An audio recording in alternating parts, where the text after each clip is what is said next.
Hi guys, so in today's video we will analyze a company called Home First Finance.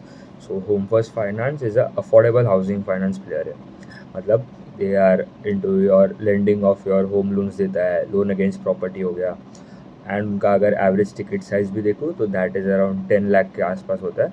And वो mostly they do it in tier 2 tier 3 cities. तो home first finance का मतलब बहुत ही अच्छा growth है. And ये पूरा जो अफोर्डेबल हाउसिंग वाला सेगमेंट है that is into huge tailwinds, and all the companies in this segment are growing around north of 20 25 30% के आसपास. And specifically talking about Home First, so Home First का अगर AUM का साइज देखेंगे तो that is around 12,000 crore. And उनका AUM growth for Q3 of FY25 was around 33%, मतलब बहुत ही अच्छा ग्रोथ है. एंड होम फर्स्ट का अगर डिसबर्समेंट्स का भी ग्रोथ देखूँ तो दैट वॉज अराउंड 19% के आसपास. उनका पैड का ग्रोथ था अराउंड 24%.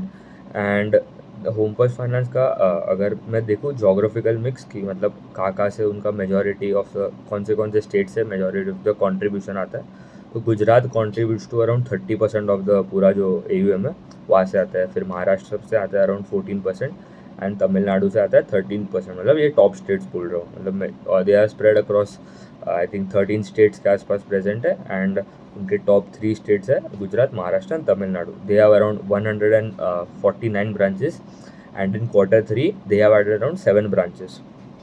अगर होम फर्स्ट का if you see the ROA numbers, return on assets are around 3.4 versus last quarter भी अराउंड 3.4 है. ROE जो होता है return on equity, that has improve to around 16.6 versus 15.8 quarter in quarter, तो ये अच्छा है. एंड उनका लेवरेज रेशियो भी बढ़ा है अराउंड 4.9 वर्सेस 4.8. तो ROE क्या होता है basically, it is your return on asset जो होता है ROA multiply by your leverage. तो अगर if you multiply 3.4 by 4.9 you will gate 16.6. And अगर एसेट क्वालिटी में भी GNPA NNPA देखो तो GNPA was around 1.7, last quarter भी 1.7 ही था. NNPA was also stable only 1.3 था ये क्वार्टर, लास्ट क्वार्टर भी 1.3 था. मतलब एसेट क्वालिटी भी इंटैक्ट है. उनका अगर थोड़ा एसेट क्वालिटी कहाँ ख़राब हुआ है, वो ख़राब हुआ है that is in your 30+ DPD buckets होते हैं. मतलब 30+ DPD क्या होता है basically, it is your minimum. मतलब अगर if customer has taken a loan, EMI, if a customer has not paid the EMI of the loan for minimum 30 days, तो 30+ DPD में काउंट होता है. DPD stands for days past due. तो मतलब if a customer has not paid the EMI for the 30 days from the date of that EMI, तो वो जो amount होगा दैट कम्स इनटू 30+ वाला सेगमेंट. फिर ऐसा होता है 60+ नंबर भी होता है, फिर 90+ होता है, वो NPM में हो जाता है. फिर इस पर और एक होता है पार नंबर, पार 30 होता है, पार 60 होता है, पार 90 होता है. फिर वो होता है SMA 0, SMA 1 bucket, SMA 2 bucket. मतलब ये सिमिलर ही है, मतलब सबका मतलब यही होता है, सेम ही होता है, बट हाँ खाली नए टर्म्स है. एंड 1+ DPD मतलब ऐसे कस्टमर जिसका एक दिन हो गया EMI के डेट से, but they still haven't paid the EMI. तो that was around 4.8% versus 4.5 quarter, मतलब थोड़ा बढ़ गया है. तो जितना कम होता है that is better for the company.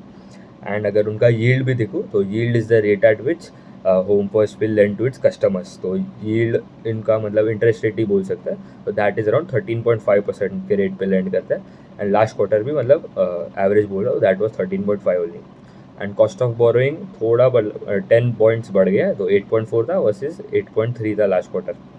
And spread जो होता है योर यील्ड, मतलब जो रेट पे आप लेंड करते हो minus the cost of borrowing, तो that is the rate at which you Home first will borrow money from other banks, other NBFCs. तो दैट दोनों को माइनस करके the difference is your spread.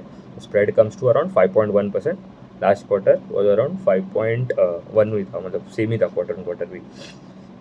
And अगर उनके निम्स देखूँ तो NIMS stand for your net interest margins. Net interest margin क्या होता है, मतलब आपने कितना इंटरेस्ट कमाया ये महीना, मतलब ये क्वार्टर, माइनस आपका कितना इंटरेस्ट एक्सपेंस हुआ, divided by your total assets जो है, मतलब आपका जो AUM जो है. तो that was around 4.9% versus 5.2 quarter. थोड़ा कंप्रेशन हुआ है निम्स में भी. एंड अगर उनका कलेक्शन एफिशिएंसी देखूँ तो that stands at around 98.4% versus 98.2% इन नवंबर, मतलब दिसंबर का बोल रहा हूँ. 98.4 था वर्सेस 98.2. कलेक्शन एफिशिएंसी क्या होता है बेसिकली, इफ़ आप if you are a bank and you know that आपने कस्टमर्स को लोन दिए and you have estimated that this month you will get 100 rupees as an EMI cumulative, सबका मिला के आपको 100 रुपीज़ आना चाहिए, बट आपको आया खाली 98 रुपीज़, ठीक है। मतलब कोई कस्टमर ने पे नहीं किया, कोई दूसरा रीज़न होगा, तो आपका कलेक्शन एफिशिएंसी इज अराउंड 98%। तो that is one of the metric that tells that customers are paying on time or not. And they have also told that in quarter 4 of FY25 they will add 10 new branches as well. And उनका जो guidance है, मतलब guidance is very important.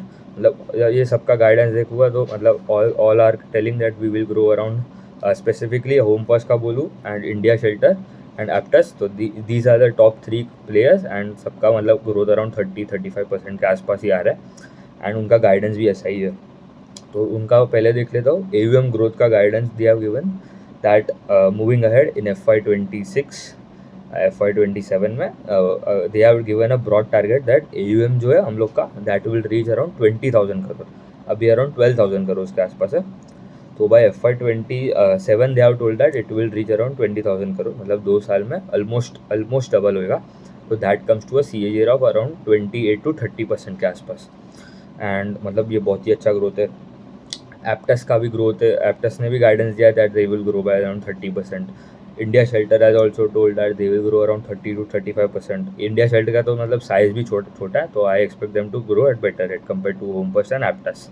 India Shelter का around size is around 7,000 crore के आसपास का AUM का size है।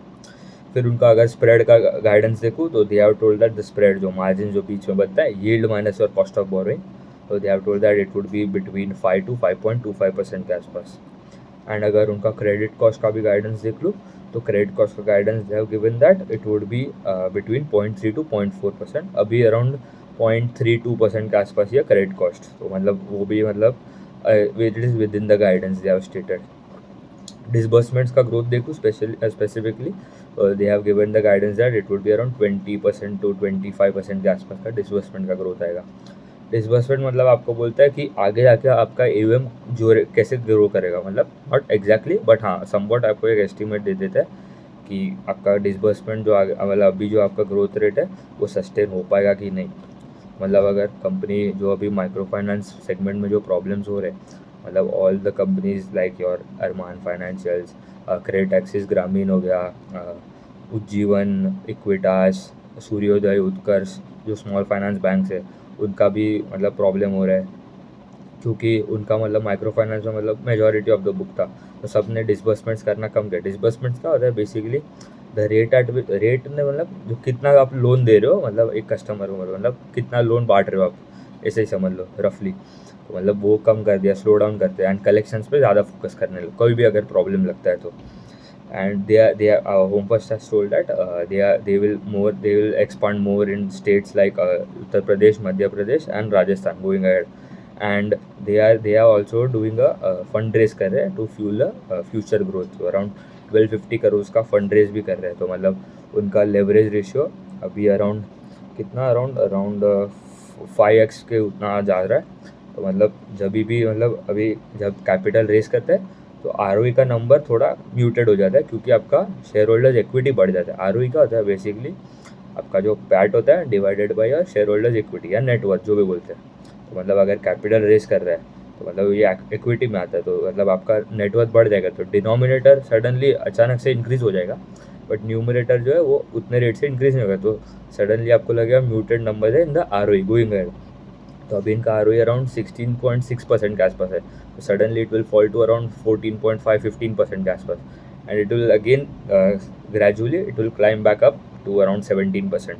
तो यही होता है, मतलब बड़े बड़े कंपनीज भी like Bajaj finance, like Chola finance जो मुरुगप्पा ग्रुप का पार्ट है, मतलब दीज आर द मतलब the market leaders in the NBFC space, मतलब बहुत साल से मतलब 15-20 साल से they are into lending, and वो भी ऐसे ही मतलब एक प्रैक्टिस फॉलो करता है। जब भी मतलब लेवरेज रेशियो मतलब एक लिमिट तक रीच होता है they bring in more capital as QIP करते हैं, एंड उसके बाद फिर से they start the loan book का मतलब ग्रोथ, क्योंकि ग्रोथ आपको मेन चाहिए ना, ठीक है। आप स्टॉक मार्केट में आ रहे हो तो फॉर ग्रोथ, ठीक है, अगर FD करके तो आपको 7-8% तो मिल ही जाएगा, we are coming here to make more money in companies that are growing their earnings at 25-30%. मतलब निफ्टी में लगाना है तो भाई इंडेक्स फंड ही ले लेते. And going ahead they have also told that उनका अगर देखूँ तो ओपेक्स टू एयूएम जो रेशियो है, मतलब एक कॉस्ट मेट्रिक है, तो दैट वाज अराउंड 2.6% के आसपास था.